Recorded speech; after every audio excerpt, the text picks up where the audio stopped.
என்னண்ணே ஆரம்பத்திலே தமிழுக்கு போசா? ஏன்னா டேய் என்ன பார்த்தா அவனுக்கு தமிழுக்கு போட்டோ கொடுக்க முடியாது. தெரியுது பின்ன போடா. தமிழுக்குலாம் நான் கொடுக்க முடியாது. சும்மா இருப்பாங்க ஆபீஸ் எல்லாரும் அவங்களும் கொடுக்க சொல்லு. சரி, நீங்க வீடியோ கண்டென்ட்டுக்குள்ள வாங்க. அது எதுக்கு நமக்கு? அது இந்த ஞாபகப்படுத்தாதடா. ஒரு பக்கம் சந்தோஷமா இருந்துடக்கூடாது. உடனே வந்துருவாங்க பேட் நியூஸ் எல்லாம் எடுத்துக்கிட்டு. இப்படிதான் 2ஆம் தேதி தானே சம்பளம் போடுவாங்க. 4ஆம் தேதி தானே வீடியோ எங்கன்னு கேட்பாங்க. ஒரு நிமிஷம் அந்த சம்பளத்தை வாங்கி என்ஜாய் பண்ணி வெளில போயிட்டு வரலாம். விடுவாங்களா? விட மாட்டாங்க.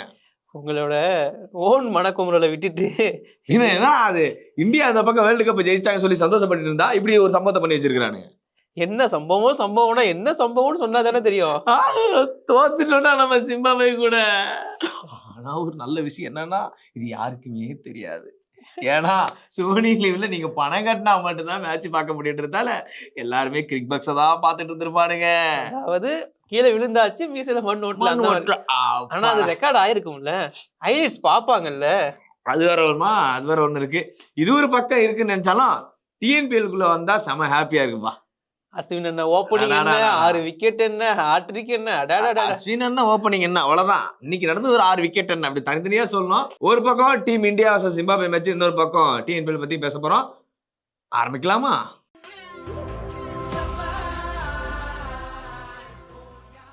ஆலிநாள் ஸ்போர்ட்ஸ் நேயர்களே அனைவருக்கும் வணக்கம். நான் விஜய் சிட்டி, என்னுடன் நிதிஷ் அவர்கள். ஐபிஎல் ஆரம்பிக்கும் போதும் T20 ஆரம்பிக்கும் போது எனர்ஜியோட ஜாலியா இருந்த ஆட்கள் ராடாங்க. எங்களை போய் இப்படி சோகப்படுத்திட்டீங்களா டீம் இந்தியா. 5 போட்டிகள் கொண்ட T20 சீரீஸ் ஜிம்பாப்வேக்கு ஆடுறதுக்காக இந்தியன் டீம் டிராவல் பண்ணி போயிருக்காங்க. அவனுங்க போனது மேட்ச் ஆடுறதுக்கு இல்லடா, ஜிம்பாப்வே சுத்தி பார்க்க போயிருக்கான போல இருக்கடா. இந்தியா பி டீம்னு. என்னடா இந்தியா பி டீம்? அதுல சொல்லு இன்னும் சிம்பாப்வே டி டீம் தான்டா முதல்ல, அது தெரிஞ்சுக்கடா. சிக்கந்தர் ராசான்ற ஒரு பிளேயர் மட்டும் தான்டா. ஆனா நல்லா போட்டிருந்தாங்கண்ணே. நல்லா போட்டிருந்தாங்க. இது ஒரு பக்கம் இருக்கட்டும்.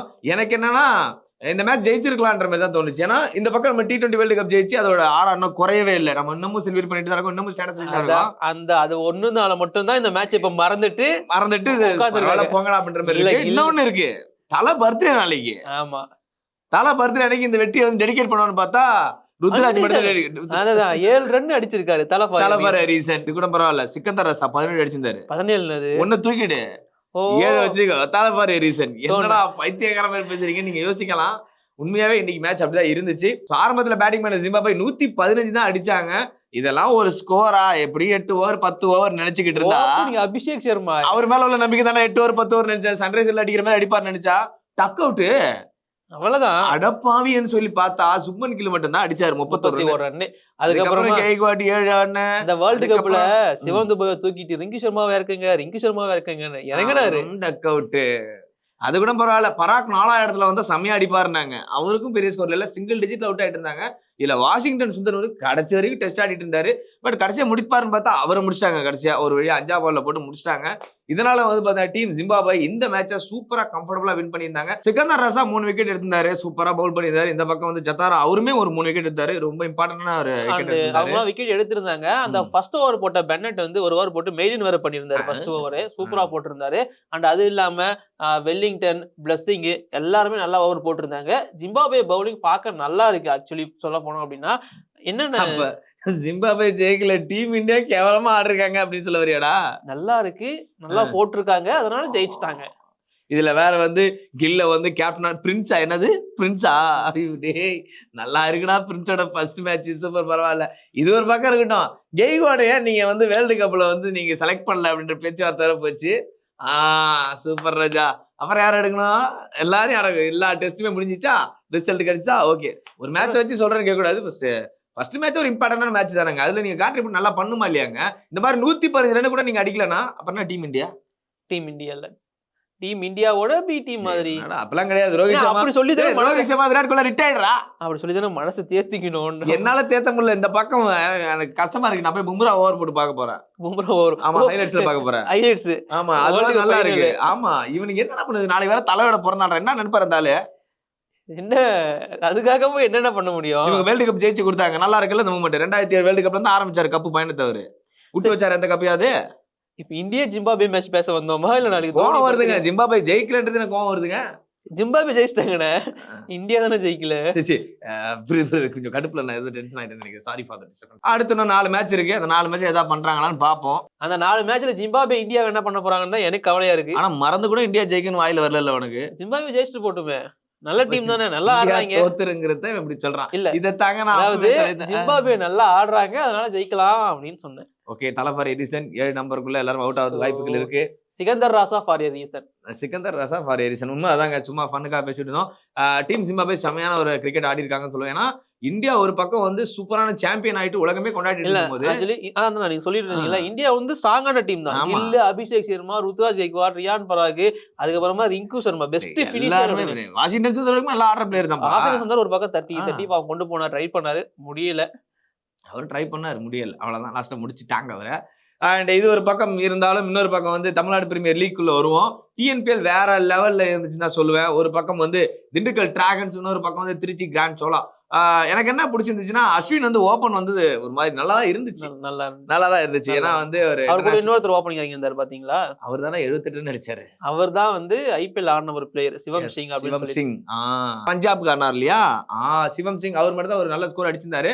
பட் திண்டுக்கல் டிராகன்ஸ் வந்து ஈஸியா வின் பண்றதுக்கு மிக முக்கியமான காரணம் இந்த மாதிரி பேட்டிங் ஆர்டர் நல்லா பர்ஃபார்ம் பண்ணுதான். அண்ட் இந்த பக்கம் வந்து திருச்சி கிராண்ட் சோலாஸ் இருக்கு இல்லையா, இவங்கள ஏதாவது ஒண்ணு பண்ணுங்கடான்னா கொடுத்துட்டானுங்க இஷ்டத்துக்கு.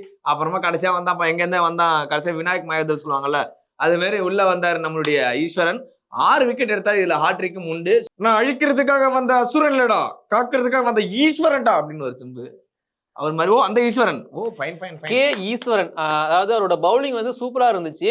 இருந்தாலும் 120 அடிச்சிட்டாங்க திண்டுக்கல் டிராகன்ஸ். அப்புறமா அவர் உள்ள கொண்டு வந்து 3.1 ஓவர்லயே 6 விக்கெட் அப்படிங்கறத அச்சீவ் பண்ணிட்டாருன்னு. ஆனா ரன்வே கொடுத்துருந்தாரு. 8 அவரோட எக்கானமியா இருந்துச்சு. 6 விக்கெட்டை பாருப்பா. 4 ஓவர் போட்டு 32 ரன் கொடுத்து 6 விக்கெட் எடுத்திருந்தாரு. இதுதான் டிஎன்பிஎல் லிஸ்ட்லயே பெஸ்ட் பவுலிங் ஃபிகர். அது மட்டும் இல்லாம ஒரு ஹாட்ரிக்குமே எடுத்திருந்தாரு. இந்த டிஎன்பிஎல் 2024 ஃபர்ஸ்ட் ஹாட்ரிக். இந்த மொமெண்ட்லாம் பார்த்தா நல்லா தான் இருந்துச்சு. ஆனா டீம் தோத்துருச்சு, என்ன பண்றதுன்னு தெரியல. இந்த பக்கம் அதை சேஸ் பண்ணாங்க கிராண்ட் சோலாஸ். ஆனா அவங்களால பெருசா சேஸ் பண்ண முடியல. பேரெல்லாம் மாத்தி உள்ள வந்தானுங்க, பர்ஃபார்மன்ஸை மாத்த மாட்டேங்கிறானுங்க, ரிசல்ட்டை மாத்த மாட்டேங்கிறானுங்க. கேப்டனும் மாத்தினாங்கண்ணே, ஆண்டனி தாஸ். ஆமா, ஆண்டனி தாஸ் ஒரு நல்ல பிளேயர் தான். அஸ்வினோட அந்த ஓப்பனிங் பேட்டிங் பத்தி சொன்னதும் அதெல்லாம் தாண்டி அவரோட ஆஸ்தான விஷயம் என்ன, பவுலிங் தான். அந்த கேப்டன்சி அது நல்ல கேப்டன் தானே. அவர் பஞ்சாப்கே கேப்டன் பண்ணியிருக்காரு. அவரு சென்னைக்கு கேப்டன் கேட்டார், அதனால தான் ரிலீஸ் பண்ணி நீ வேற டீம் போயிடு அப்படின்னு சொல்லி அனுப்பிச்சு விட்டாங்க. தோனி இருக்கும்போது நீ கேப்டன் கேட்கறியா அப்படின்னு சொல்லிட்டு இதை பார்த்துட்டு அஸ்வின் எனக்கு இன்ஸ்டால மெசேஜ் பண்ணும். ஓகே. அண்ட் இந்த பக்கம் வந்து பவுலிங் பண்ணும்போது நல்லா பண்ணியிருந்தாரு. அஸ்வின் விக்கெட் எடுக்கிறது புதுசு கிடையாது, அதனால அஸ்வின் ப்ரூவ் பண்ண அவசியம் கிடையாது. ஆனா இன்னொரு பவுலர் சந்தீப் ஆரியர் ஐபிஎல்ல சூப்பராகவே போட்டிருந்தாரு. அவருமே 2 விக்கெட் எடுத்திருந்தாரு. ஓவராலா சொன்னோம் அப்படின்னா திண்டுக்கல் டிராகன்ஸ் வந்து பாத்தீங்கன்னா டீமா நல்ல பெர்ஃபார்மன்ஸ் கொடுத்திருந்தாங்க.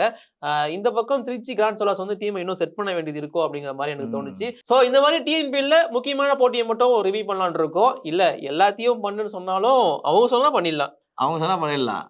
இப்போ ஒண்ணு பண்ணுங்கன்னு சொல்லி போடுவாங்களே. ஆனா ஜிம்பாப்வே இந்தியா போட்டி வந்து பாத்தீங்கன்னா கண்டிப்பா நாங்க ரிவ்யூ பண்ணுவோம். அடுத்த 4 போட்டி 4 மேட்ச்னா நமக்கு டைம் இல்ல, உட்கார்ந்து பார்க்காதீங்க, காசு வேஸ்டா. ஆமா, ஹைலைட்ஸ் பாத்துக்கோங்கறீங்களா? ஹைலைட்ஸே பாத்து ஒண்ணும் பண்ண மாட்டேன்றானுங்க, ஒண்ணும் பெர்ஃபார்ம் பண்ண மாட்டேன்றாங்க. அடுத்த மேட்ச் அடிப்பாங்க ஜிம்பாப்வே, பாத்துக்கலாம். அடுத்த மேட்ச் அடிக்கிடுங்க. ஆல் இன் ஆல் ஸ்போர்ட்ஸ் வந்து இவ்வளவு நாளா வந்து பாத்தீங்கன்னா ஐபிஎல் கவர் பண்ணோம், அதுக்கு அடுத்து வந்து T20 வேர்ல்ட் கப் கவர் பண்ணோம். இப்படி எக்கச்சக்கமான ஸ்போர்ட்ஸ் வீடியோஸ் எல்லாத்தையும் நாங்க வந்து போட்டுக்கிட்டு இருக்கோம். ஃபுட்பால் ஆகட்டும், எனிதிங் என்ன வேணா இருக்கட்டுமே, ஸ்போர்ட்ஸ் சம்பந்தப்பட்ட எல்லா வீடியோஸும் நாங்க கவர் பண்ணிட்டு இருக்கோம். அண்ட் ஸ்டில் 7/7 2024 போது நமக்கு 7 ஒரு டே ஞாபகம் வரும். நம்மளுடைய கிரிக்கெட் ஜாம்பவான் எல்லாராலையும் செல்லமா அழைக்கப்படுற நம்ம தல தோனி அவர்களுடைய பிறந்த நாள் வாழ்த்துக்களை சொல்றத ரொம்ப பெருமைப்படுகிறது all in all sports Nitish மற்றும் சிட்டி. நாங்க 2 பேரும் சந்தோஷப்படுறோம். ஹாப்பி பர்த்டே தல.